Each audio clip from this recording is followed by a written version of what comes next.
Imagine you haven't got any weird stuff behind you today, have you? Any Crystal Nah. Palace shirts framed or anything like that? Crystal Palace. It was a signed Gary Cahill shirt. Imagine if it was like some old player or something like Cucurella or something from Chelsea. No, it was called out. Fun fact. It was a Gary Cahill signed top from when Grant played against Chelsea. When he was at Middlesbrough, not Middlesbrough, Tottenham, I think. Dear Maz, Chelsea super fan, we hope you enjoy this shirt. Right, come on in.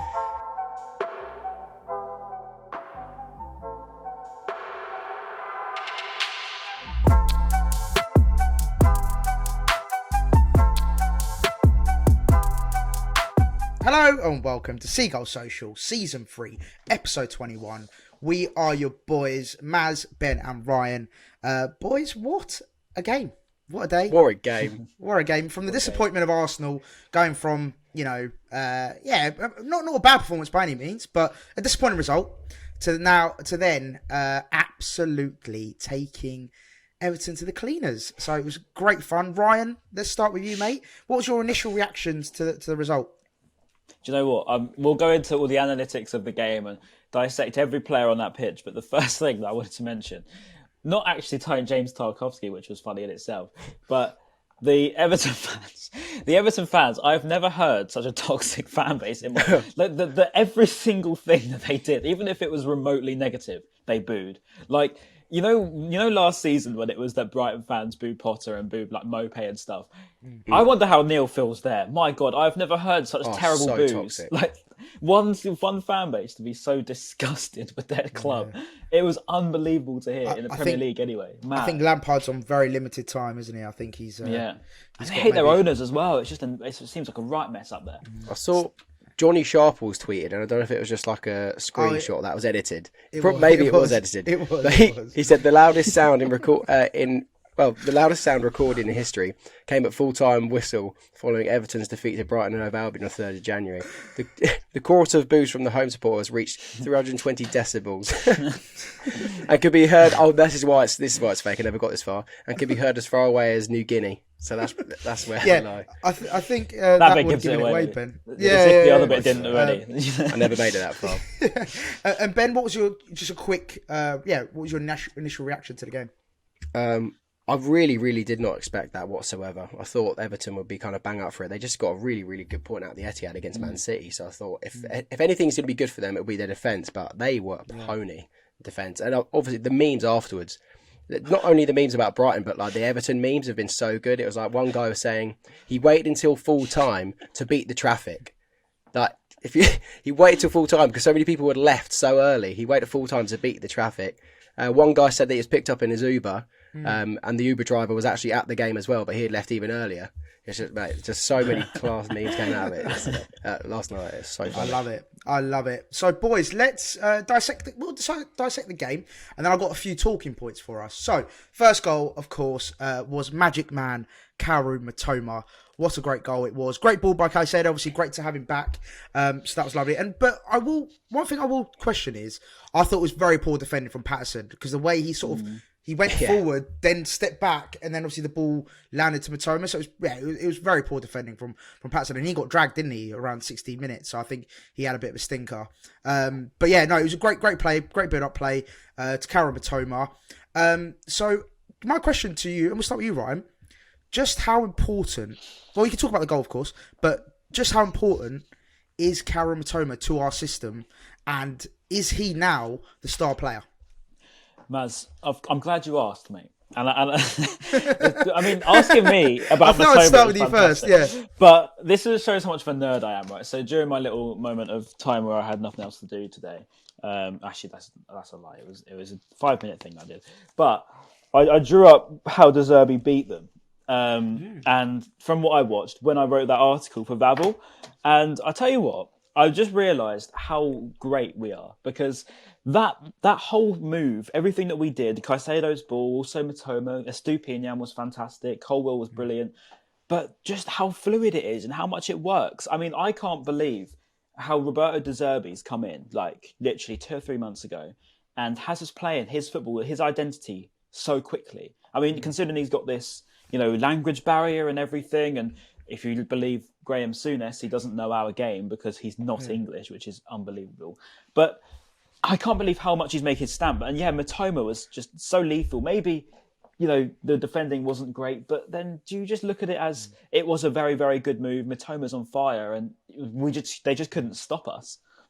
And also, Ryan, you mentioned about the the system at Zerbi, and I saw a tweet someone saying, when's the hangover from Potter going to finish? As in, like, they're basically saying this team is only playing well because of Graham Potter, of like the legacy he left. And it's like, it's just mad to think that, like, how can you not see that De Zerbi has stamped his authority? His system's different. I feel like the way he approaches games is very different. I'd actually argue, and it might be maybe a little controversial, I feel like we've got better going forward and maybe slightly regressed at the back, slightly, only minutely. I don't think we're as solid at the back. But what do you reckon? I think that the defensive anyone probably comes down to the fact we've lost Webster. We've got to remember that. We also lost Cucurella, Player of the Year last year. And I think that, it was just a natural thing of recovering. Estupinian was new, Colwell was new. That's half a year back four. And obviously Sanchez has been a bit out of form in the last few weeks. Although he did make some very, very good saves, particularly in that first half to keep us alive. And I think it's just natural. Dunk perhaps wasn't starting the season as well as he liked to. And Veltman's been pretty good. I'd say Veltman's probably been our star defender. But I'd say now we've got Colwell in there, and Estupinian's found his feet. You can tell he looks really composed now, very confident. And Colwell's just learning. Every single time he gets the ball, he comes forward productively. I don't know what you think, Ben. If you can tell, Ryan's quickly changed in a split second. It's incredible. Oh my God. Have you? Magic. I think the question was asked about something about Mitoma. What was it? Do I think he fits into how does he fit into the Zerbi system, and is he the star man?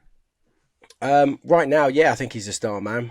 The thing about De Zerbi's system, and similar to Potter's system anyway, it's kind of like any player can do there's more roles than individual players, isn't it? So I feel like we have so many different players that can come in and do that role.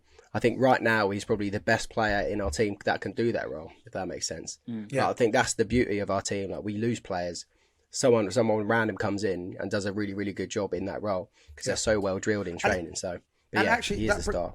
Brings me on quite nicely, actually, because obviously De Zerbi made some big changes yesterday. He obviously dropped Trossard, brought in Ferguson, started Sarmiento. And that front three, I mean, they combined so many times. Like, even for the second goal, for Ferguson's goal, Estepinian to Sarmiento to Ferguson with a very nice finish. So just quickly, Ryan, if you want to start us off on this one, it's a bit of a two-part, but the first question is, do you think it was like a big decision for De Zerbi in terms of, did he have to get a reaction out of them from the Arsenal game, or do you think it was just something that he naturally felt like, right, this is the time for Ferguson, this is the time for Sarmiento, or was it more a reactionary take on the Arsenal game? I think that it was bold. It was definitely a gamble worth taking. As I said, I think that Mitoma was so great, and I thought that how we linked up with Estupinian and Colwell, etc., was so effective. Obviously, Caicedo back in there was like a breath of fresh air, if you know what I mean, because all of a sudden everyone just seemed that much more composed. And obviously seeing McAllister come back was great, but I think that Caicedo really was a big cog in yesterday. And obviously, I think Sarmiento is almost like a number 10 to begin with, and then he moved him out wide, and it instantly became a lot more effective because he was a little bit isolated in there, wasn't he, Sarmiento? Because he's not the sort of biggest lad. He got shrugged off the ball quite a bit. But I think he's better on the wing, isn't he? Yeah, definitely. Yeah. That ball he put in for Ferguson was solid. I think that it's just, as we said after Arsenal, it's just like they're all so young and raw, so you don't know how they're going to react. But obviously, De Zerbi knows them better than anyone else. The way I look at it is he's got all of them playing with so much confidence, which is so hard to do. As you saw in Evan Ferguson, his performance was the performance of any Premier League striker, any very good level Premier League striker. So mature, like a Glenn Murray-esque performance. And if that's anybody else, you'd expect it. But from an 18-year-old academy kid who's played a second game in the Premier League, I think it's just complete testament to Roberto, if I'm honest. Yeah. No, 100%. And Ben, I was looking at Evan Ferguson. There's a few tweets about him, obviously after the game and stuff. And we posted something, didn't we, about I think it was Matt. Something Matt said about Matt. Don't go to Shush. Please stay away from Shush. Oh no, it's Danny. Sorry, Danny. Danny. Danny was like, please avoid Shush. Like, so my question is, with Ferguson, are you worried at all that he might be a flash in the pan like Connolly? Similar to Connolly, how he burst on the scene, scored 2 goals against Tottenham. Was revealed like we're going Connolly. Funnily enough, Irish as well, Irish youngster. Do you think it'll be story repeated, or do you see him going down the good path and becoming a star? There is only one difference between the two players, and one is that Connolly went to Shush. And Ferguson went to Revs after his first Premier League goal. Those are the two differences. Analysis. That is great analysis. It's what you come to Seagulls Social for. It'd be rude to say that I think Evan Ferguson gives off more professionalism, but that's the vibe I get from Evan Ferguson. I'm just trying to think back when Connolly broke on the scene. You could see he had a little bit of shithouse energy in Connolly, couldn't you? When he first scored against Spurs. Maybe Evan Ferguson this time will be different. I think he's surrounded by a lot of professionals now. Whereas back when Connolly broke into the team, obviously we were still kind of a new Premier League team, but obviously we're a completely different club in the space of like a few years since then. I think we've got enough good people around him that will probably say, look, this can happen to you if you don't back up your ideas. So maybe this time will be different. No, that's good. And Ryan, anything to add? I'd agree that there's one difference, but I'd say not that one goes to Shush and one goes to Revs. I'd say probably more along the lines of one's Aaron Connolly and one's Evan Ferguson. They're two totally different kids. So to compare them on mentality is not fair. And I'll tell you what, actually, I listened to Roberto De Zerbi's interview after last night's game, and he was out there genuinely upset at the fact, one, we conceded, and two, the first half wasn't very good. And I personally thought the first half was all right. And he was there saying that it's not good enough and he wants more. And I just thought that is mentality right there. That is the mentality of a manager that we have not had at this club in the Premier League or pretty much at all, to come out after a 4-1 win and say, we need to be better. And I'm not happy with the fact we conceded. That's insane. And he said that it's not the mentality that he wants of his players to throw it away. I don't think any Brighton fans were happy we conceded, were we? That was really disappointing. No. I know we'll probably talk about it later, but not the kind of errors. Yeah. Just quickly, Ryan. Going back to your first statement of that paragraph, when you first speaking earlier. You said, they're two completely different people, personalities, so you can't compare them. But what makes Connolly him and Ferguson? What do you mean by that? Why are they different, and what makes Ferguson different to Connolly? Well, on that basic psychology of different people. I mean, to compare your trajectory to someone else's, is known as a bad thing to do, right? So I think that if you look at Connolly, for whatever reason, it's not worked for him, right? Most of us know it's because he couldn't stay away from the alcohol, he couldn't stay away from the partying, right? Fine, that's what he wanted to do. And I think there's a really famous clip of Arsene Wenger that says that if you want to go partying and you want to go out on the Friday, fine, but you're not going to be great. you could be all right. You could play in League One, League Two, and then settle as a mid-table Championship player, but you'll never be great. And I think that with Ferguson, perhaps he's different, perhaps he's not. We don't know yet, so I can't judge them yet based on Connolly. But we can't dig out one and the other just because they're Irish and they're kids and they burst onto the scene, because I think that there's not enough similarities between the two guys. Ferguson's a completely different guy, and I hope for the sake of him, he's got it in him. And he made his debut at 14 years old. He broke into the Bohemian against Frank first Lampard, team by the way. Yeah, against Chelsea. Yeah, against Chelsea. He broke into the Irish team around 16. So he's been in and around very, very high level from a young age. So it's not like he's just come through an academy and been given a chance. He's had to work for it. He's proven that at a very young age. He's just turned 18 in the last couple of months. So for me to make your Premier League debut at 18 after having worked for it since 14 at the top level, that to me says you've certainly got a little bit of mentality about you. Yeah, fair. No, and he sounds actually when I've listened to two of his interviews now, post match, and he just he seems like he's been around for ages. You wouldn't think, on, isn't he? Yeah. The way he talks is very mature. And he talks, and I think the commentator, the pundit yesterday asked him something along the lines of, do you see yourself being like a mainstay now? Like, do you think you'll start every game now? And he literally said, that's down to Zerbi. I'm just going to carry on what I'm doing, and it's down to Zerbi to choose his team, and I just need to be playing well. And I love that answer. I thought it was really like mature response. It showed like his awareness that he's not, it's not a given for him to start because we don't really have another option, to be honest, because Welbeck's obviously out injured and there's no other strikers at the club. I don't think he's resting on his laurels, which I really love to see, and it's really refreshing. And hopefully he does come out on top and he becomes a star, as he looks like he will be. Going on to the third goal then, Solly March, again, 2-2 now. Sorry, 2 goals and an assist in his last 3 games. And it was a great play from Sarmiento and Ferguson to set him up, and it was a great finish after absolutely bodying, well, he didn't body him, but Tarkovsky just falling on the floor, which was great to see. Ben, we'll start with you. What do you think of March's output now? His output is now matching his work rate in terms of getting those goals and assists. What do you think's changed? Do you think it's De Zerbi? Do you think it's just Solly March, just mentality and development? What do you think it's down to? Is there anything in particular? It might be confidence and self-belief. I think he's always had self-confidence because obviously he's been through a lot at the club. And Ryan, I remember he was like a couple episodes ago when we actually scored against Southampton. You were like, is this going to be the time where he kicks on and starts getting more assists and more goals? And we're almost getting our answer now. I think it maybe is a confidence thing because obviously Pep's spoken about him and said that he's been good, and obviously maybe De Zerbi, new manager, now we're starting to see more assists and more goals from him. So it could be the manager, but I think just probably confidence. He's got the number 7 shirt now. He's one of the first names on the team sheet now. It's a bit mad to say. Yeah, Dave DB, Cristiano Ronaldo. Big players wear that shirt. So I think it might just be a confidence thing. Yeah, new coach as well. Seems to be paying off massively for him. Yeah. And Ryan, what do you think of March's form at the moment? He's been on flames at the moment. Yeah, he has. He's been fantastic, to be honest. We always, particularly me, I've always been a bit of a March doubter, but I really can't take anything away from him this season. Particularly going forward, he's been so good, so consistent.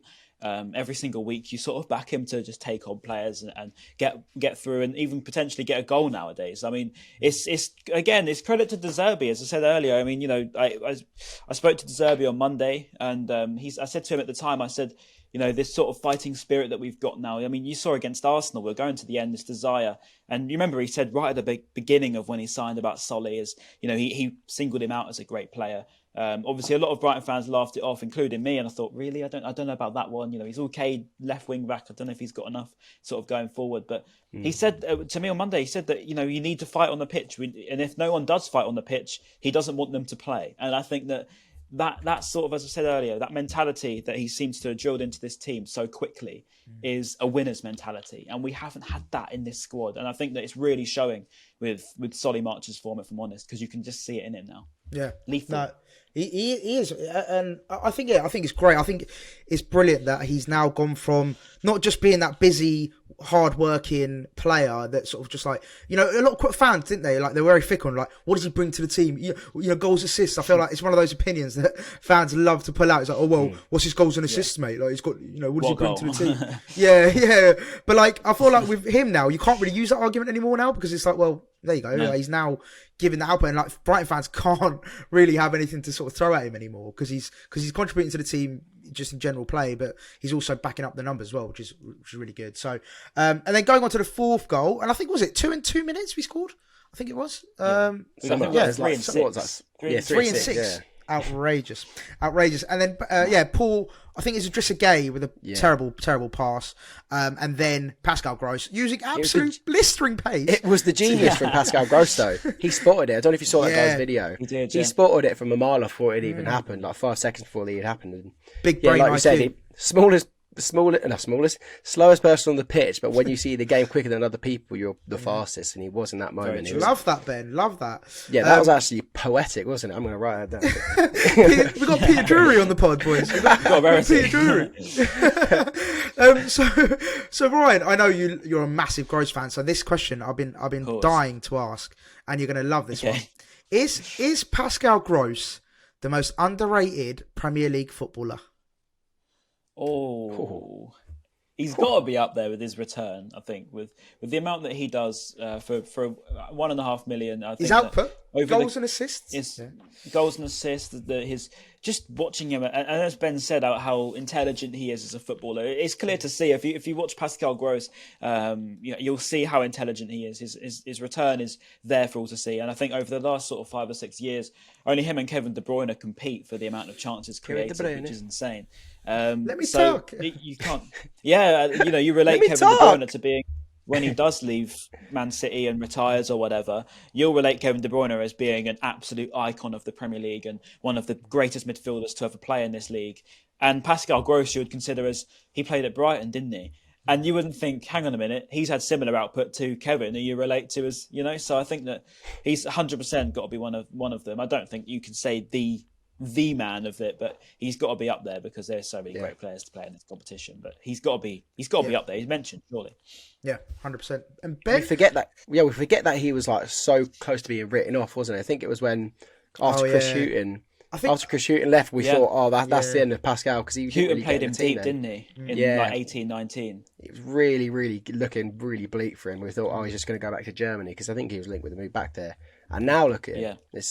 His career is a career rejuvenation, and it's been insane. Yeah, mate, I'm not gonna lie. I think I was actually one of those like Pascal out brigade. Like, was it a couple of years ago? I think it's when we first started the pod. Actually, it was around the time when we first started the pod, which is a couple of seasons ago now. And I was like, he's too slow. He doesn't fit the system. He's just not the right man, etc., etc. But yeah, I mean, in the last 2 seasons, he's been incredible, and he's arguably, I think he's the manager's, maybe not the fans, but I think he's the manager's first choice on the team sheet. I think just because of what he brings to the team and how he's got to be up there in terms of when the manager looks at his team sheet, all right, who's going to start this week? I think he's got to be up there, and I think that's just testament to the man himself. But and then finally, to finish on a bit of a downer, but not really a downer. But we got to talk about the Sanchez penalty, of course. A bit of a a bit of a bruh moment. He lost his head, didn't he? Really, he just needlessly just slid into, was it Damari Gray? I think it was. Oh no, or Wobie, I think. Oh, Wobie, just absolutely clattered him, and it was a bit unnecessary, a bit disappointing, obviously, to get a clean sheet. But yeah. Ben, obviously, I went on a bit of not a rant, but I went on a bit of a monologue about Sanchez last week, and he actually sort of proved me right in a weird way, which I don't want, obviously. I don't want that to happen, but he sort of did, and he showed me he didn't keep his concentration until the final whistle, and it was late on, to be fair, and there's lots of different variables. But was it Purvis's fault? Because I'll be honest, I've only seen the 5-second clip of the penalty incident. I didn't see 10 seconds before it. Apparently, some people are saying it's more Purvis's fault that then led to the tackle. Purvis, not that I watched it or anything, because there's no way of me watching it if I wasn't at the game. But he didn't. He probably should have put a better challenge in. It looked like Purvis was beaten, so obviously Sanchez takes the gamble of coming out, but completely misses the ball and just wiped him out completely. So it was a definite penalty without a doubt. It was just pretty careless, I think, from both him and the Stupinian, which is hard to say after a good performance from both of them, really. But it was. Yeah, it's disappointing, isn't it? I think that was the annoying thing. It was like obviously a clean sheet would have been great, just obviously off the back of conceding 4 against Arsenal, FPL and then just right at the end, FPL as well, some Bobby Sanchez points. I think it was just more disappointment just of him not being able to keep the clean sheet. So my question for you, Ben, on this is: would you sign a goalkeeper this window or even in the summer just to give him a bit of a kick up the arse, or do you feel like we're all right in that department? A backup, I get maybe a backup, but again, we've got like Sherpen. I don't even know what he's doing out on loan, whether he's playing or not. And all I know is that he's a tall goalkeeper. That's all I know. He gives Dan Burn a run for his money in terms of height. Yeah, something like that. So maybe a backup goalkeeper or recall Sherpen. But yeah, I just don't know. I think, yeah, like you said in the last episode, he needs competition. And we're even seeing some other people on Twitter saying it now as well. So, like, kind of picking him up. Ryan was ahead of the curve. Yeah. I then picked up the curve, and now everyone else is following suit. And again, this isn't we don't want to get in the back of him because we're like picking at a small thing that's happened in the game. We've had an unbelievable game, definitely. But yeah, it was an error again. Maybe it's just a tough bit of form for him. I want to give him benefit of doubt, but I don't know. I don't think we should be getting rid of him this window. No. I never said I never said sold. I meant as in, would you bring someone in to give him competition? Right. Yeah. Or back I think so. Yeah. I think so. I still don't really know with the goalkeeper situation. Like I said with Sherpen and that, like what's he doing? Whether he's going to get sold in the summer and then we bring another backup in. Actually, Ben, you say that. He's played 7 games. Okay. I don't know if that means he's starting. I guess it does. Bit of exposure. Yeah. 22 years old. Did you say 17 or 7? 7. Oh, 7. That's not really a starting goalkeeper, is it? We've also got some young keepers coming through. But then that's way too much to be a sub goal, like to be a reserve goalkeeper. It's a weird one, that. In the league as well. Strange. Yeah. And Ryan, would you bring in a backup keeper? Would you bring a goalkeeper just to give him a kick up the arse? I probably would bring in another one. I think that there's no probably harm in having another goalkeeper because realistically, we said this when Matty was here. Actually, we said that he just didn't have anyone to push him. So when he did go through rough runs, there was no one around him to sort of be like, "I'm going to take your spot." And then Sanchez sort of just came out of nowhere because I think everyone sort of expected it not to be Sanchez, if anybody, to overtake him.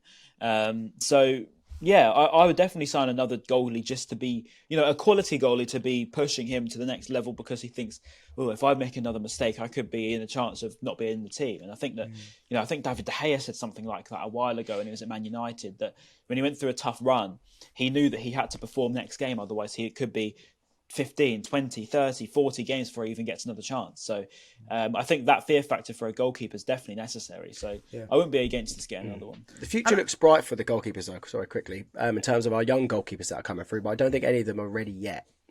So like we are pretty sorted in that position in terms of youngsters coming through. It always strikes me as well. Like I always think back to Walton.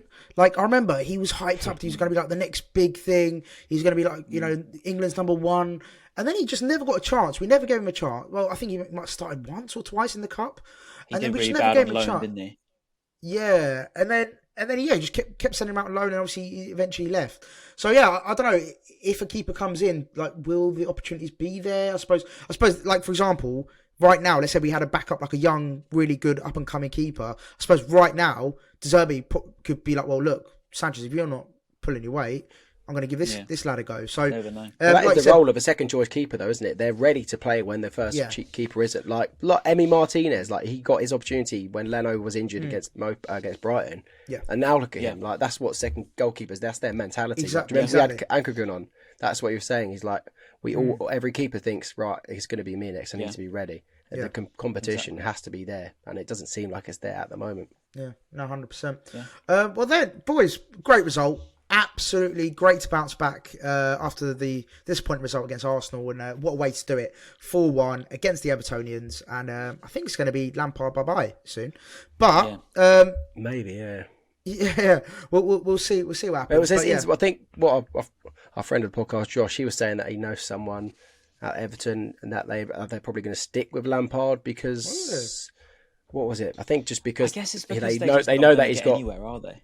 Yeah, exactly. And I don't think they're going to attract any big managers when they've got literally no money to spend. I think it's probably the best manager for them right now, unless West Ham sack Moyes and Moyes goes back to Everton. But you say that though, Ben. Like, look at us with Potter. When Potter left, a lot of people were like, who's going to come in? Who's going to replace Potter? Like, can anyone replace Potter? And now look, we're well run. That's the difference. Yeah, we are. That is true. That is true. We make the right decision every time, whereas they let James Tarkowski, square up to 18-year-olds and then inevitably get sat on his bum 4 times. So, Yeah, that was funny. Solly March's goal when he dived like that to try and headlock the ball. Yeah, I have one thing to mention before we move on from this game, because I wanted to just talk about, I know we speak about the young players so much, but we even got to see Andrew Moran come on as well, which was great to see. Another youngster. And today we signed another Irish youngster from Bohemian called something. Oh my God, I've forgotten his name. Yeah, he's like 18 again. So we've signed another. He's one of Evan Ferguson's mates from Bohemian. They're like, they've got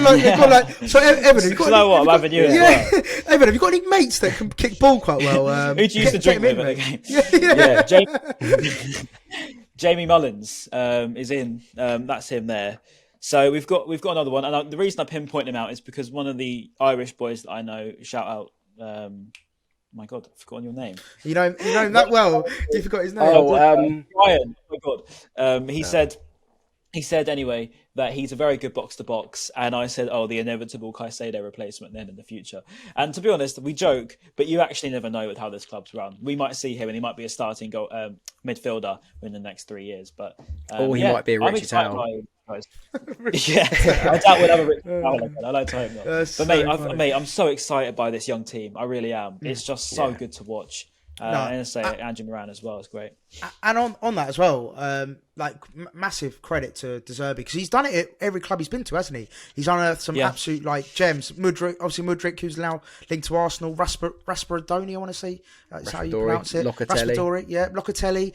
He's blooded a lot of likening players between Mitoma and who's the guy you just mentioned, Mudryk. He said he sees a lot of sort of similarities between the two as well, which is mad. Love that. That goes to show that. I think that one thing actually to mention on that, Maz, is whenever he brings out particularly a young player, he says, I think he's seeing about 60% of his potential. He almost talks like he's playing Football Manager. And to me, that's just he's so switched on with it. And when someone asks him what do you think of Evan Ferguson or whoever it might be? And he'll say, yeah, they're close to their potential. And my job as a coach is to get the best out of this guy. And I just think that's so much more hands-on and so much more honest than I can remember before, if you know what I'm trying to say. It's almost this is my job and I'm going to create him into being better than he thinks he can be. I mean, look what he's done with Solly as a prime example, Yeah. No, 100%. But yeah, to wrap it up, boys, we're 8th in the league. Only 3 points off Tottenham in 5th, which is pretty impressive considering that they're awful. So you never know, boys. And then final question actually. Before it's more Brentford and Fulham. Brentford and Fulham are flying as well. If they stop flying, then we've Brentford got. And Fulham, No, they are very flying. Well run. Last question to both of you before I move on to the Middlesbrough game. Let's start with you, Ben. European football, is it on the cards, or do you think it's a bit premature? And I'm talking like conference. I'm talking like Conference League, not like Europa or Champions League, obviously. But you never know. If Brentford and Fulham don't slow down, potentially not, mate. We've actually got competition for it. It's a shame that they're playing so well. Otherwise, it would be a lot more certain that we could potentially get it. But yeah, we've got competition from teams that we wouldn't expect. I was going to say, imagine you said that 3 years ago, saying Fulham and Brentford and Brighton are competing to get into Europe. someone tweeted saying, I can't believe Newcastle, Brentford and Fulham are all in the top 8 of the Premier League when in 2013 they were fighting out in the Championship or something like that. It's so true. Mate, no, it was even maybe more it wasn't crazy than that. Maybe it was 2016. It was 2017. And it was 2017, Brentford, Fulham, Newcastle, Brighton. They said, no, that's not the current teams that are on form. That's the top 4 back in the Championship in April 2017. Yeah. And I'm just like, wow, that is mad. Yeah, that is mad. But yeah, I guess it's more about if they slow down and if they dip in form, because we almost got there last year. Maybe that's the edge that we've got on them this year because we've got that experience of nearly getting it. Yeah. Ryan, what do you reckon? Europe? Are we going on an away day? Seagulls Social. Imagine. We're going to Lithuania on an away day. Come Bucharest away. That'd be sick. I spoke to Charlie Haffenden about this. So shout Charlie. Literally this afternoon, and he said, "Do you think it's genuinely a possibility?" And I was like, I think we can dream. I mentioned Brentford and Fulham. And obviously you've got to remember actually Liverpool and Chelsea are both off form as well, which makes us feel better. And inevitably Chelsea will sort it out and so will Liverpool in one way or another. But yeah, I think that there's a reason why we can do it. I think there's no reason to put pressure on yet. I think it depends on what De Zerbi wants in this window and also whether he wants to go for... I mean, if it was me, as I said before, I'd go all out on Colwill. I think that we haven't really... I think our combined 11 transfer price that we'd spent was 25.5 million for the team that beat Everton 4-1. 25 million for a whole squad. Nuts. That's mad. Like for reference, like Everton spent 40 million on Iwobi. So like just put that out there. So yeah, I think it depends on who he gets in his January. I think that January's going to be big for him. Getting Colwell tied down would be great. Any sort of forwards, but I think that Ferguson's probably shifted that maybe in terms of the forward lookout as well. So yeah, we'll see. On the flip side, though, and maybe Maz, you can answer it. It is a bit of a poison chalice, isn't it? A European season, because the next season you have so many games. It would be great. It would be great, but also it'll be worth the relegation, Ben. No, it will send us back down. Yeah. It's true though. Like I don't remember the last club. Well, I don't want to say small club, but a club that's new to European football. I don't remember the last club that's done. Burnley. Yeah, no, but then they got relegated like the season. Oh, after, right, you're saying they? Ones that stayed. Yeah, not Leicester. just stayed, but also had a really good season in the Premier League and in Europe at the same time. Like it's really tough to go hand in hand with that. So it is a bit. It would be great to experience it because then we can say we've been in Europe. Yeah, that's all I want to do. Is just be like, I'll take Europe, boys. I'll take a 15th place in the Premier League if we've got Europe the same season. Yeah, 100%. And then just my opinion. I think. I mean, we're not even halfway through the season, are we? Because obviously we had the winter. That's the trouble, isn't it? It's just a weird feeling. Yeah, we're like 17 games in, so we've still got a long way to go. 38 game season. There's a long way to go. But boys, I'm going to say it now and clip it up and record this. No, I actually think if we keep the squad together, so we don't lose McAllister, we don't lose Caicedo, all these key influential players, I genuinely believe we can get Conference League. I'm going to say it. I think we can. I think we're good enough. We're good enough. We've got the manager. We've got the infrastructure. We've got the board. We've got Tony Bloom. We've got everything in place for Conference League. A great podcast. And a great podcast, exactly. Right, boys, let's I know obviously you want to try and get this wrapped up, but Middlesbrough. Now, we weren't going to talk about Middlesbrough, however, there's a few interesting points about Middlesbrough. So obviously, of course, number one, they brought in Michael Carrick, and he's absolutely turned things around. I think they were losing pretty much every week, and now unbeaten in 10. I think 8 wins, 2 draws, which is incredible. And they've got even more incredible. I think it's a Christmas miracle. They've got Chuba Akpom absolutely firing as well, and he scored 8 in 10 as well, which is mad. So 8 wins out of 10, 8 goals out of 10 for them. They are looking like a very decent side. So it's not going to be easy by any stretch of the imagination. They're flying high in the Championship, Middlesbrough. Ryan, is a cup run? Are you wanting that, the FA Cup? Because now we'll see out the Carling Cup. Well, not Carling Cup, Carabao Cup. I don't know. I don't know. I feel like I would rather focus on the league. And I think that this sounds silly maybe, but I don't know. I just feel like the way we're going in the Prem and the way that Zerbi's got us playing, and it's such a great flow of games and we're so excited. Like, you saw against Charlton, for example, it just didn't seem that like we really, really, really wanted it. And I could be saying that in great hindsight, but like you see how we took apart Southampton and Everton, 2 teams way worse than us, and we proved that they were way worse than us. Whereas Charlton just was nowhere near that. The intensity was nowhere near. So I don't know if we're going to go for it. I mean, maybe we will, and I wouldn't be against it. But I think that, ultimately, if we went all the way, we play all those games, and you get to the final just to lose to City, is it really worth it? I don't know. I don't know. But yes, it would be great. It's worth a day trip, to be fair.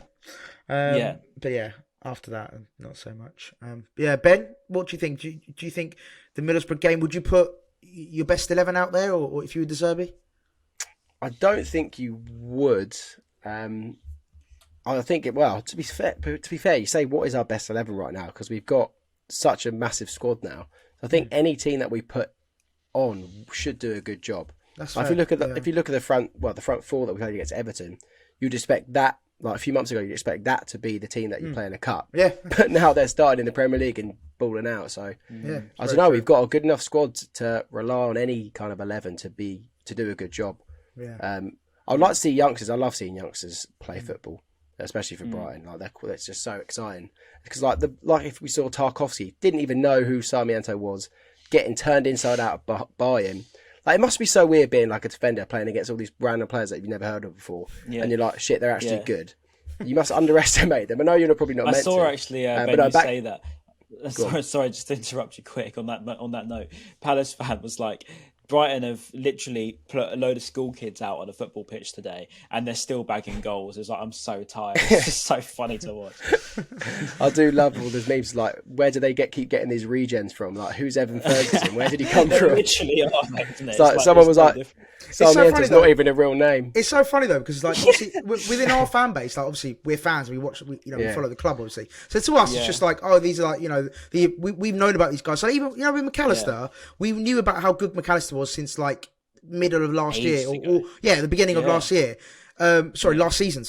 And then now, like all of a sudden, because of the obviously the exposure, and I get it, I get how it all works. Obviously, they've been exposed and World Cup and stuff, but it's just mad to see like all these fans are like just sort of going, oh yeah, like memeing Brighton. Basically, taking the piss out of us because they think that we've just come out of nowhere, but it's not the reality, if that makes sense. Mate, I had a guy, literally like the most dumb hate comment I've ever seen, and I never normally call out hate comments. This one was just so silly. It was like, oh, this Ryan bloke is the most deluded, stupid, like Brighton reporter I've ever seen. For a start, I'm not a Brighton reporter. And then he was like, because he's now talking about McAllister. I think it was after like the AFTV video or something. So he's now talking about McAllister when he didn't even talk about him any time before this. He's just like deluded, never even heard of him before. I was like, mate, literally on this pod we've bigged him up since like 2019. So like, how can you even say that? It's so frustrating. It's so frustrating. But I'll back on Borough and quickly on Michael Carrick. So this was the stat that I saw. So Michael Carrick has won 22 points in his first 10 games in charge of Middlesbrough, the most by any Middlesbrough manager since Brian Robson in 1994. That's mad. Wow. That's how good they are again, and he's doing an unreal job. So going back to your previous question, Maz, I think we should put out a strong squad. God knows what that is now, because any team you put out is strong these days. Yeah. And score predictions, Brian? Oh, I don't know, because we've got Liverpool that week, haven't we? The week after, sorry. And I would rather we went all out on Liverpool, because Liverpool are weak at the moment. I know this isn't a Liverpool preview, but like we could take advantage of them while they're pretty down. Their midfield's like, I would so much rather us go out. Yeah, no Van Dijk, Ben, and I'd so much rather us go all out on Liverpool and really prove to the world that we can take on these big boys and get Europe. And I don't know. I just feel like if we went all out on Borough and say Ferguson gets injured, then we're going to be hating ourselves. Obviously injuries aside, there is a 1 week gap. So it's like in terms of being fit, and it's not going to be like a quick turnaround, 3 or 4 days. We will have a week's sort of gap. But granted, injuries. Yeah, if one of them gets injured, that could be like, especially like Mitoma gets injured, I'll be devastated. So give Trossard a start. Hopefully, get him some form back in, because he loves scoring against Liverpool, and if he gets a couple against Middlesbrough, we could be looking good for him again. That's mad, isn't it? To think that now Trossard, you'd play Trossard as your second in the cup. Get Trossard in the cup. Save Mitoma. Save the bloke that was playing university 3 years ago. Save him for Liverpool. Yeah, I love it. And leave the kid that was like 16 last week out as well. Let's put a 14. Come on, Ben. You do the score prediction first. You go score prediction. Go on, Ben. I don't know. I want to say 3-1 Brighton. Chuba Akpom will score for them, because just banter, isn't it, really? Yeah. Okay. 3-1. All right. Go on. Do you want me to go next, Brian, or do you want to do it? Yeah, go for it. Yeah. Go for it. I'll bottle it and go third. Okay, I'll go 2-1. Middlesbrough. No, joking. Actually, do you know what? I don't know, depending on the team we put out. The hype around Michael Carrick as well, it's just... Yeah, and to them, like, no disrespect to Middlesbrough fans, but obviously it's going to be a big occasion for them. Like, no, as in, no. That's not, obviously, we're little like Brighton. See the It's just funny. It's just funny, isn't it? Do you remember when... Remember we had to play that game when it was like the battle for second at the Riverside, and Dale Stevens got wrongfully sent off. And now look how far we come. We're the big club. Given That gives me PTSD. Yeah, Ramirez. Do you remember when he showed like his? To be fair, didn't he have like a massive gash? His massive gash, to be fair, down. Yeah, he did. Didn't touch it though. Mate, that's what we gashed on, because remember he gashed on Dale's leg. Do you remember that? Yeah. No, I don't remember that. Sorry, no, I didn't mean it as in like, we're massive and we're this massive club now. What I meant was like an FA Cup run usually for like when we're in the Championship, No, like when we were in the Championship, an FA Cup run was great. Like I used to really look forward to it as a fan. I used to go to the stadium like really up for it. Like, oh, we can be, Premier League side. No matter who it was, you want to beat the Premier League side, don't you, to get the scalp? So now we're massive. So yeah, and now we're huge. Borough fans watching this are literally punching their screen. Like, why are these Brighton fans so big? No, that's not how it's meant to come across at all. But yeah, totally I think Middlesbrough will definitely be up for the occasion. So I think it'll be a very, very tough game. I think I'm going to go 1-1. And I think it'll be a replay, and we'll take them back to the Amex, which is not what I want. I don't want that to happen, but I think that might happen. A draw, I'm going to go for. Is it replay still? That's what it says. The flash score. I don't know if that's correct or not, but my sources have told me it is a replay if it's a draw. Yeah, fair. Okay. All right then. My go. I'll say 2-0. Like, realistically, we should be winning 2-0 because we are the huge Brighton Hove Albion and little Middlesbrough. They've been there. They've been in the Championship for so long, and to be honest with you, I forgot they existed after 2015. So, Jesus Christ. do you know what, mate? I've actually missed. Clip it out of context. Clip it out of context, and just put it out. Oh, please, just do it out of context, mate. 14-year-old me hated Middlesbrough so much after. Oh, mate. I remember I literally hated an event. Them and Sheffield Wednesday. Mate, I used to hate them both. I went and watched it at the the Amex. They did like a screening of it. Yeah, I was there as well. I was working. Yeah, Fusion filmed it, I think. Yeah, I was at the screening, and I was fuming. Heartbreaking. I was raging. But yeah. All right, boys. Listen. So, what an absolute delight. What a great pod. As per usual, of course, we are Seagulls Social, the best podcast in the Brighton game. And of course, as per usual, please do like, comment and subscribe if you're watching on YouTube. And please leave a review or a comment if you're listening to this on Apple or Spotify. It is much appreciated. We really do appreciate all the support that we get. And that's why we do this, because it's for you.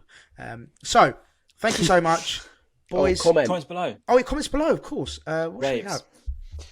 Winning mentality. Something about having players that no one even knows. Like, who even are these players? Yeah. I don't know. No, what about Zerbi's mentality in this squad's mad. Or what about Ferguson or March Madness? Or we can go Ferguson, the Ferguson era. What is it? What did I say on that tweet? I did the Glenn Murray replacement is here. I think I said that last time. Yeah. Did we? Wait, what was my tweet? Actually, no, here's one. Just do the guy's tweet. So Sarmiento isn't even a name. Okay. Sarmiento isn't even a name. Okay, go with that. Sarmiento isn't even a name. Can I just comment down below? Evan Ferguson, because we just want to give him that little bit more praise just before we go off, just because of the Glenn Murray sort of associations. And I saw people saying don't hype him up too much because he's young. But he's at Reds, he won't hear this. He deserves all the praise he gets, right? Yeah, deserves all the praise he gets, and I think he fully deserves it, because to be a good striker is very, very difficult. To be in the right place all the time, he was taking shots on outside the box, inside the box, 6-yard box, first time finishes. He was doing the whole lot. He hit the post of the volley, so I think he fully deserves the praise he's getting. So I just want to big up Ferguson for one last time, because if he keeps his head on the floor, he really could be that sort of Murray-esque player that we've missed for so long. Isn't it feet on the ground? But I like your analogy. Head on the floor. Head on the floor. I like that more, I think. Right, boys, it's been an absolute pleasure. And for everyone listening and watching, I hope you enjoyed it. And we'll see you after. Are we going to be back after Middlesbrough or after? Yeah, after Middlesbrough? Liverpool build up, innit? All right, cool. Yeah, Liverpool build up. Yeah, right, we'll see you then. Peace. Peace.